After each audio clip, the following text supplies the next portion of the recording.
बोला बोला दुर्गा मैया की। माई जल्दी से आई अपना बेटा के बचाई, माई जल्दी से आई अपना बेटा के बचाई।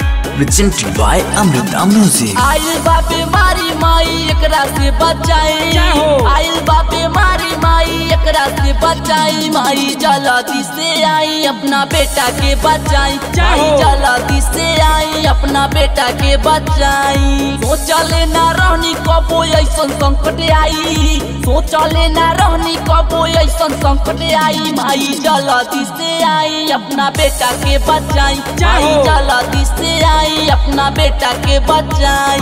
जल्दी से आई अपना बेटा के बचाई, माई जल्दी से आई अपना बेटा के बचाई। बोला बोला आदत के आलम देवी मैया की। जिंदगी में माई ऐसा न संकट आई, सोचले ना रहनी की मोची होता बाही, सोचले ना रहनी की मोची होता बाही।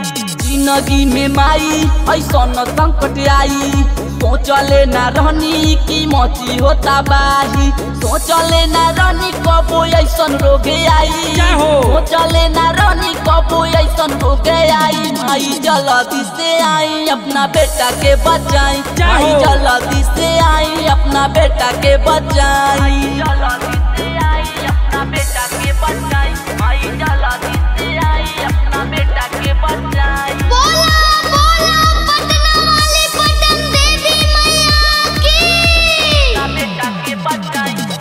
कैसे बताई जियला नहीं जाई, जिंदगी में माई ऐसा न संकट आई, जिंदगी में माई ऐसा न संकट आई।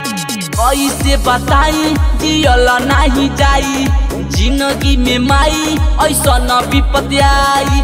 हरीश लाल संत और सबके बचाई, हरीश लाल संत और सबके बचाई। माई जिंदगी में आई अपना बेटा के बचाई, माई जल्दी से आई अपना बेटा के बचाई।